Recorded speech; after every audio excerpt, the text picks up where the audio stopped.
over there. Get on up. Everybody right there. Get into it. Everybody right there. Get involved. Everybody just come on now. Hello and welcome to the Public Forum. Our guests today are Lynda Schneedkloth and Antonina Simeti from Sierra Club Niagara Group, talking about climate justice and the climate justice rally happening this Thursday, September 24th at 5 p.m. in Niagara Square.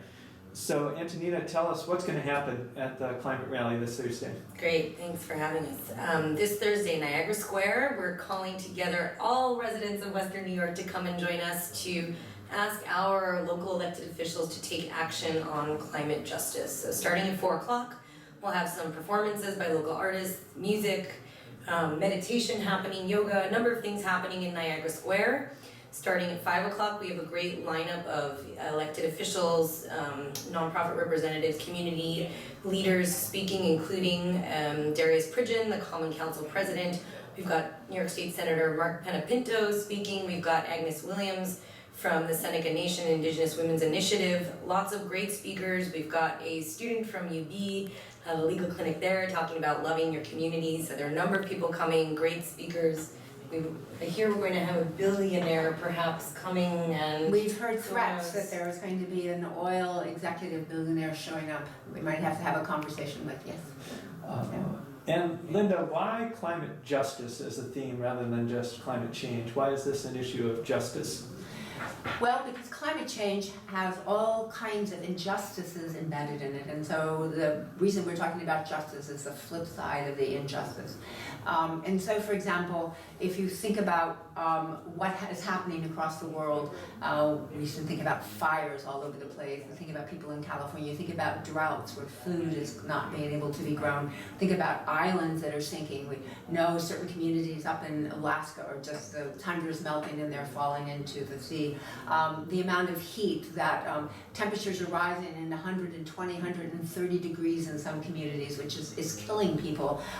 These are all injustices that are associated with climate change. And what we find out is that the people who are actually suffering the most consequences are not the people who actually helped make the problem. You know, we know that if we say global warming, it's like having a fever. It's like, so it's a symptom of something. It's a symptom of having too much greenhouse gases in the atmosphere. That's methane and carbon and other gases. And so what we have to do is to figure out how to stop this so that we can stabilize things.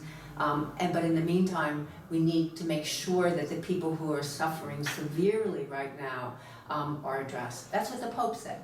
How about here in Buffalo, what are some of the climate change impacts that will hurt the most vulnerable residents the most? Well, right now, what's already hurting them because of the severe winters we've been having, which, by the way, is a part of climate change, the severe cold, and the heat, is that the housing stock in the city of Buffalo is very old. As I understand it from a local authority, that it's probably the oldest in the country. And so what means is that our houses are leaky, that there isn't any insulation in them. They were built for a very different time.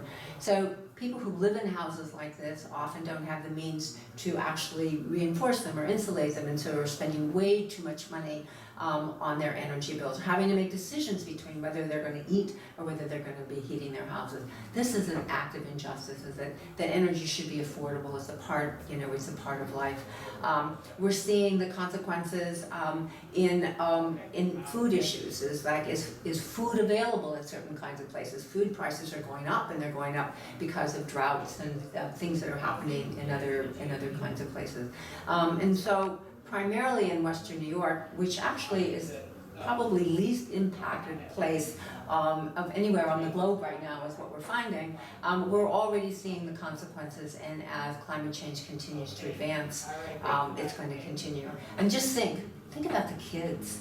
It's getting worse and worse, and I think about my children and my grandchildren, and people think about, what are they going to do? Are they going to have to try to clean up the mess that we left?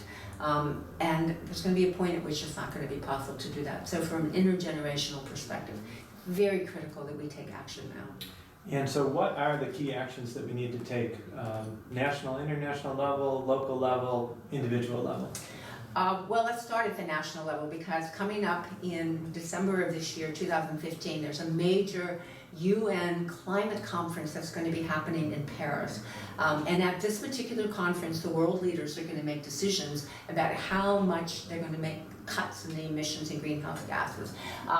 And if they don't make it enough, if they continue the pattern that's been going on, which is a little bit here and a little bit there, or we make an agreement and then people don't follow it, we're headed to some very, very severe consequences. So we're trying very hard here in Western New York through our local officials to impact that particular discussion. We want President Obama to know that we expect him as a leader of the United States of America to step forward and to actually think about this severely.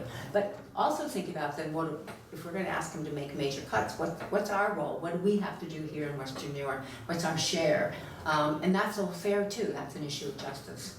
And so what is our role here locally? What can each of us be doing that will lower our carbon emissions? Well, we can do all kinds of things. We can ride our bicycles. We can really push for transportation. If you think about where's energy being used, well, one of it has to do with electricity, right? Well, if we weren't getting our electricity from fossil fuels, if we got it from renewable energy, and you can do that on your little electric bill. Everybody can just go on and look at their bill, and they can order renewable energy. So that's a very simple thing that we can do right now. So we can cut our energy bill. We can turn things off as an individual. Home heating is another thing, so insulating your house, and there are many free programs that are available for that. So we can take care of our own individual living conditions, so to speak. We can plant native plants. I know nobody ever talks about that, but it's like the base of the food chain depends upon the plants that they can eat, and so we need the kinds of plants that animals, that birds and everything can eat. So, and many, many different dimensions, but I think it's really important to note that at this time, that taking shorter showers is not going to solve the problem. It's going to help, but it's not going to solve, and that we really need to get together and work together in social, cultural, civic, religious structures to push forward and demand climate justice from the people who are making decisions about our lives. All right, last question. Antonina, how can people get involved? How can they join up with the climate justice effort here in Western New York? Sure. Well, first, there are lots of organizations that are already doing great work on the ground, dealing with sustainable local food systems, alternative forms of transportation. These are all friends of the campaign, and as we go forward in the campaign, we'll be showcasing the work that they do and broadcasting and raising awareness around the great work that's already happening. In the meantime, aside from the individual tactics that Lynda just talked about, we have a Facebook page, so you can find us on Facebook, Rise Up for Climate Justice. There's also a Twitter feed. It's RU4CJ Buffalo on Twitter.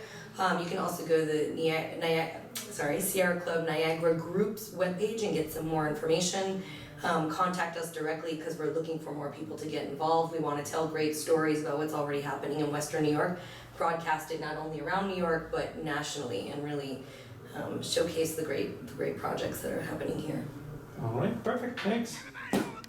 Get on up, Everybody right there. get into it, Everybody right there. get involved. Everybody just